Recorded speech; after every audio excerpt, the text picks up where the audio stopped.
प्रणव, करण और रहीम तीनों पार्टनर्स हैं इन द रेशियो 3:2:1। 1 अप्रैल 2023 को इनकी कैपिटल्स हमें गिवन है ₹5 lakh, ₹3 lakh and ₹2 lakh. According to partnership deed उनको इंटरेस्ट ऑन कैपिटल दिया जाना था eight the rate 10% per annum, मगर जो नेट प्रॉफिट है फॉर द ईयर एंडिंग 31 मार्च 2024 जो कि ₹78,000 था, वो पार्टनर्स में डिस्ट्रीब्यूट हो गया without allowing interest on capital. तो जो प्रॉफिट है जो कि ₹78,000 था, वो पार्टनर्स को इंटरेस्ट ऑन कैपिटल दिए बिना ही डिस्ट्रीब्यूट हो गया। ठीक है बच्चों, आपसे कहा है कि एक नेसेसरी एडजस्टमेंट एंट्री पास करिए to rectify the above error.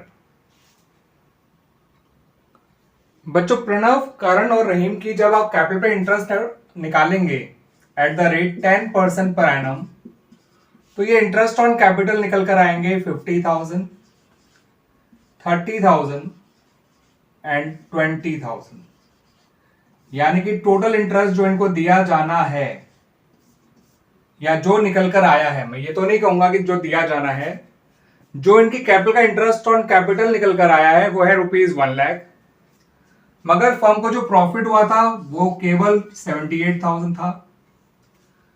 अब ऐसे में जहां profit he interest on capital से कम होता है, तो हम यहां पर पार्टनर्स को जितना इंटरेस्ट ऑन कैपिटल कैलकुलेट करके आया है उतना इंटरेस्ट नहीं दे सकते हैं। उनको उतना ही इंटरेस्ट दिया जा सकता है जितना कि फर्म के पास अवेलेबल प्रॉफिट है। ठीक है बच्चों, हर सिचुएशन में जहां पर पार्टनर्स का calculated interest on capital net profit से भी ज्यादा निकल कर आ जाता है, तो ऐसे में उन्हें इंटरेस्ट ऑन कैपिटल उतना ही दिया जाएगा जितना कि अवेलेबल प्रॉफिट है। अब ये किस रेशियो में दिया जाएगा ये समझ लीजिए। यहां पर जो इनका प्रॉफिट शेयरिंग रेशियो है वो किसी काम का नहीं है बच्चों। ठीक है, क्योंकि देना हमें इंटरेस्ट ऑन कैपिटल को है, तो इंटरेस्ट ऑन कैपिटल को उनके ओरिजिनल इंटरेस्ट ऑन कैपिटल के रेशियो में, जो कि आप निकाल के देख सकते हैं,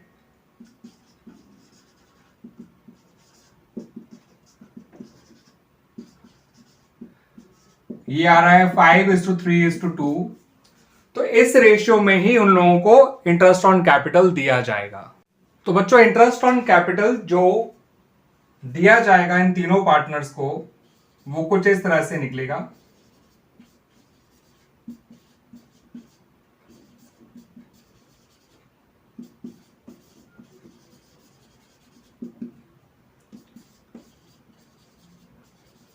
प्रणव का आएगा 5/10 इंटू जितना प्रॉफिट है, ये आएगा 39,000।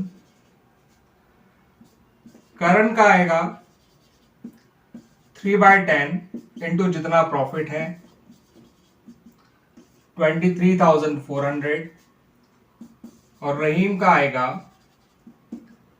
2/10 इंटू जितना प्रॉफिट अवेलेबल है, ये आएगा 15,600। ठीक है बच्चों, आइए अब एडजस्टमेंट टेबल बना लेते हैं ताकि रेक्टिफाइंग जर्नल एंट्री पास की जाए। ठीक है बच्चों, तो बच्चों एडजस्टमेंट टेबल कुछ इस तरह से बनाया जाएगा।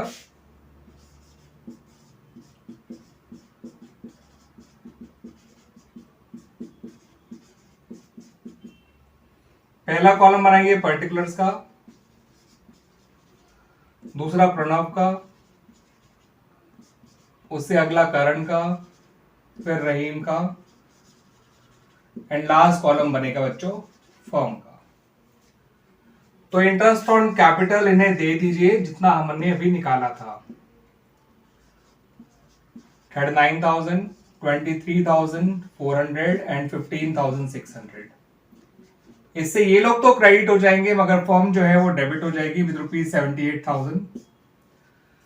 ठीक है बच्चों, और ये 78,000 को जो है पार्टनर्स में लॉस मान के आप डिस्ट्रीब्यूट कर दीजिए इनके प्रॉफिट शेयरिंग रेशियो में, जो कि 3:2:1 है। ठीक है बच्चों, तो 78,000 को जब आप 3:1 में बांटेंगे तो 39,000 जो है वो प्रणव का आ जाएगा, और 26,000 जो है वो करण का आ जाएगा और 13,000 जो है वो रहीम का आ जाएगा और फर्म क्रेडिट हो जाएगी। या आप ये भी कह सकते हैं कि जो प्रॉफिट बटा था अमंग द पार्टनर्स हमने उसे वापस ले लिया है, क्योंकि अगर प्रॉफिट इतना ही है कि उससे केवल इंटरेस्ट ऑन कैपिटल ही दिया जाए तो प्रॉफिट बटना ही नहीं चाहिए था। दैट्स वाई समझ लीजिए फर्म ने वो प्रॉफिट इन लोगों से वापस ले लिया है। ठीक है बच्चों, क्योंकि अगर इंटरेस्ट कम है तो उतना ही दिया जा सकता है जितना प्रॉफिट अवेलेबल है।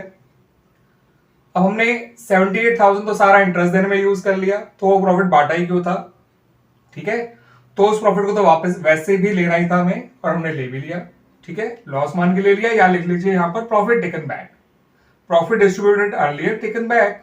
ठीक है बच्चों, अब नेट इफेक्ट निकालें तो प्रणव का और फर्म का तो नील आ रहा है, आप देख सकते हैं। करण का जो है वो 2600 डेबिट आएगा, देख लीजिए, और रहीम का जो है वो 2600 ही क्रेडिट आएगा। क्लियर बच्चों, और इसके हिसाब से ही हमारी एडजस्टमेंट एंट्री बन जाएगी, और एडजस्टमेंट एंट्री बनेगी Karan's capital account debit to Rahim's capital account. Clear बच्चों, तो इस तरह से हमारा यह क्वेश्चन कंप्लीट हो जाता है।